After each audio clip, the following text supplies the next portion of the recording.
Good afternoon. Let me make two announcements.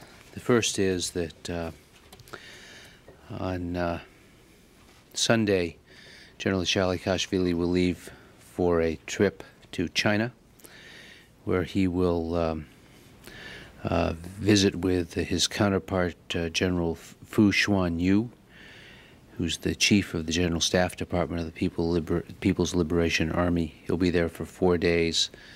In the course of the trip, he will give a speech at the People's Liberation Army National Defense University, and he'll also visit military facilities and units while he's there.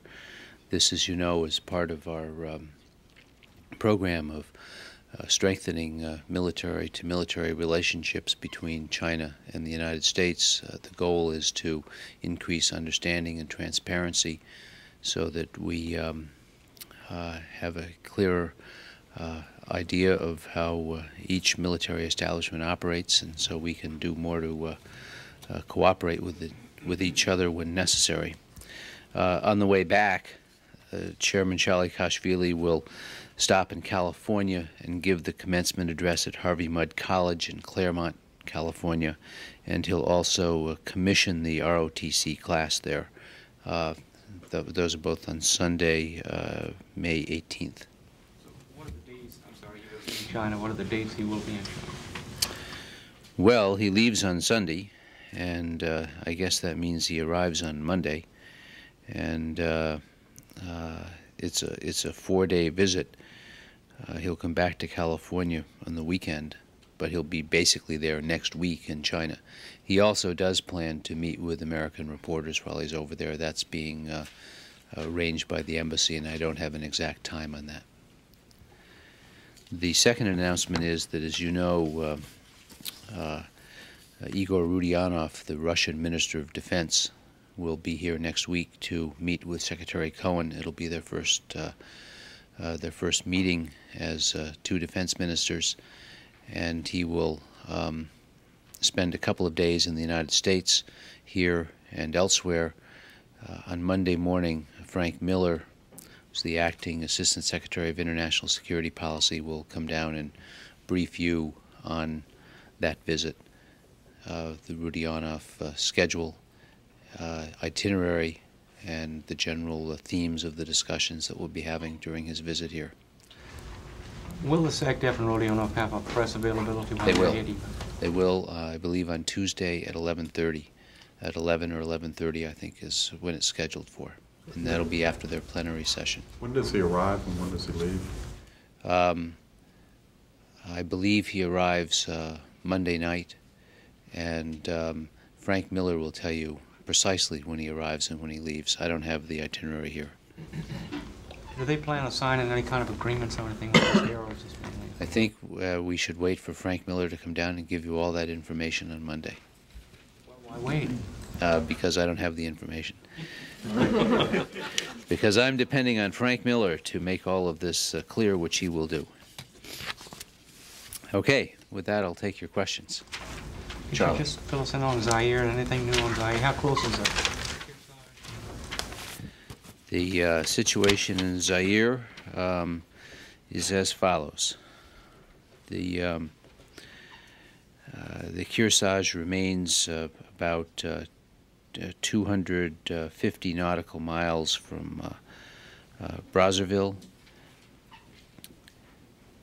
at Simba Station, and it, as I said earlier, has 2,365 people on board, including 1,045 Marines, which seems to me is maybe different from the number I gave you a couple of days ago, but close enough. And there are currently 281 American troops stationed at Brazzaville. There are still 2 in Kinshasa. They're communicators. And there are the standing force at Pointe Noire is 7, although that can increase dramatically during the day as people move in and out, security forces and things like that. But basically, the standing force there is 7. Right now, the situation in Kinshasa is calm, but filled with speculation, expectation, mystery about what's going to happen.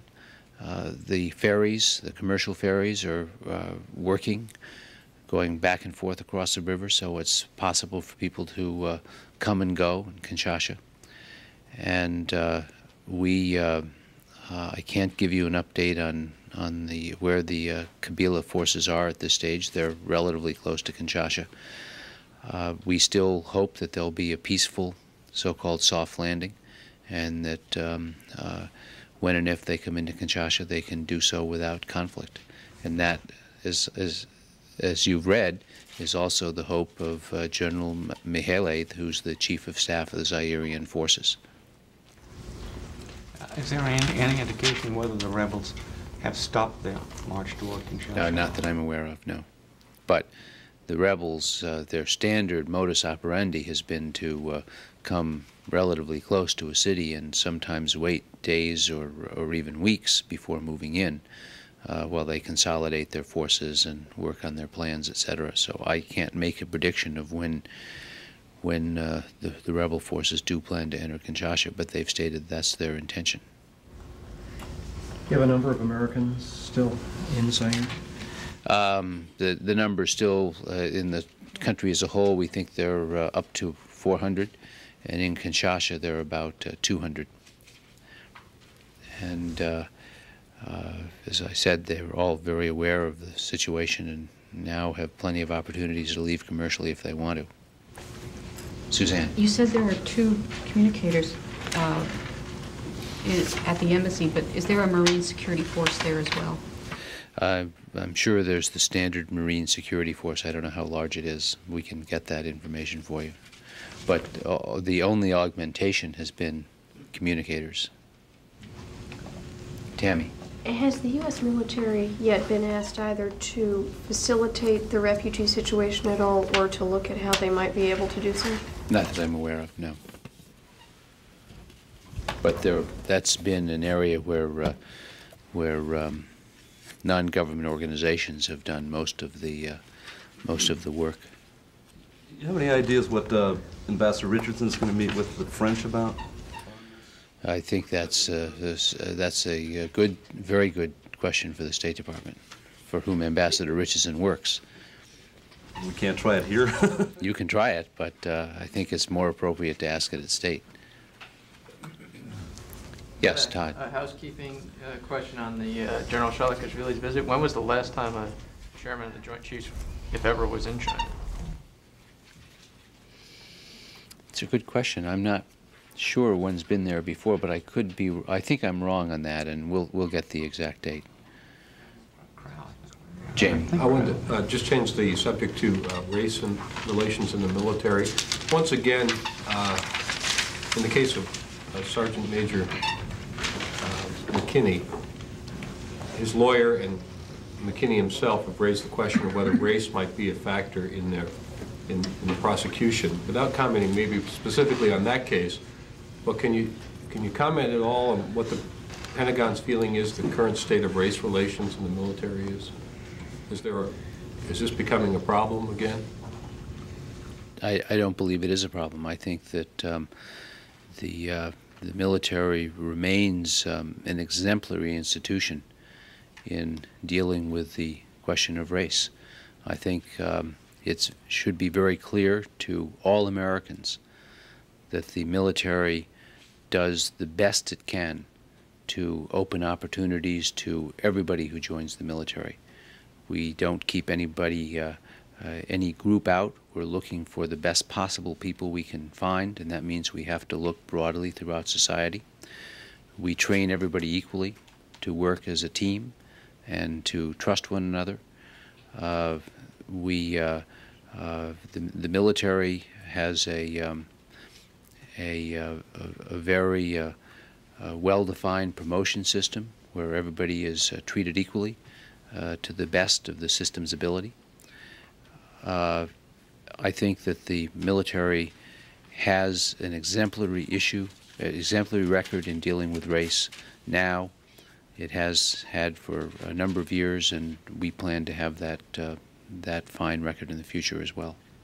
What about the specific charge that Army investigators have targeted individuals because of race, or have given more credibility to testimony and statements from people because of their race? We look into all charges of irregular proceedings, but I'm not aware that there's any truth or credibility to those charges. But those are serious charges, and we look into charges that are made about the adequacy or the fairness of investigations. Those charges will be examined. Is DoD looking at any of these situations now?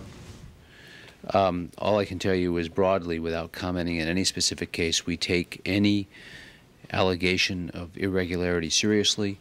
We're trying to do the fairest, best job we can in dealing with all people. And one of the reasons the military has been so successful in dealing with racial issues is that we do try as hard as we can to treat everybody equally.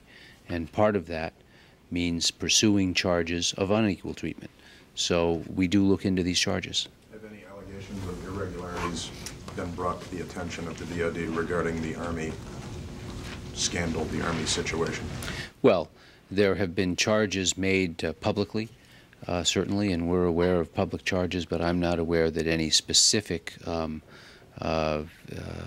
information has come up in investigations to the DoD leadership on this. One of the military defense attorneys for Sergeant Simpson passionately spoke out against the joint male-female training that the Army is engaged in, called it a total failure, which kind of surprised all of us, but we also know that he was getting out of the service very soon. Has this prompted the situation that the Army has investigated? Is it prompting a new look at joint training, whether or not it should continue or whether it should be the way the Marines do it? We're always looking at ways to make our training better. There is not a specific new look at the question of gender-integrated training now as a result of these. I think you may have seen the Air Force Secretary, Dr. Widnall, on television this morning talking about this issue. The Air Force, the Army, and the Navy all have gender-integrated training at the basic training level. They believe that this is the best way to train their force. The mantra they use is, "We train as we fight," and it's an integrated force in the field and integrated in training. They believe very strongly that this is the best, most effective, and fairest way to train. Charlie.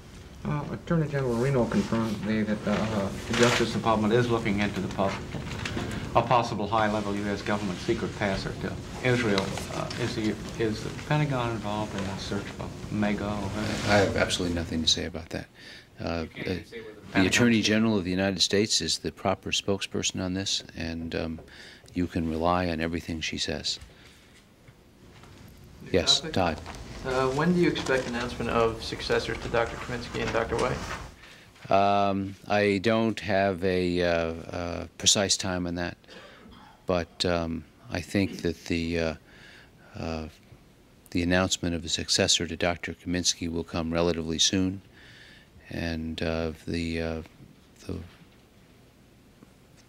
successor to Dr. White, who remains in his job and remains, in fact, Dr. Kaminsky is here as well.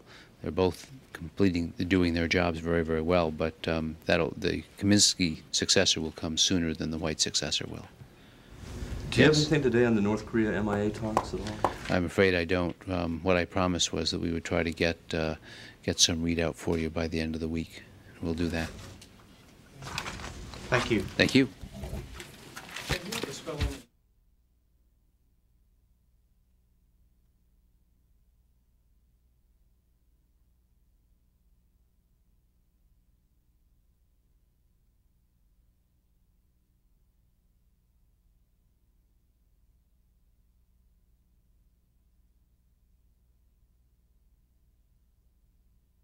You.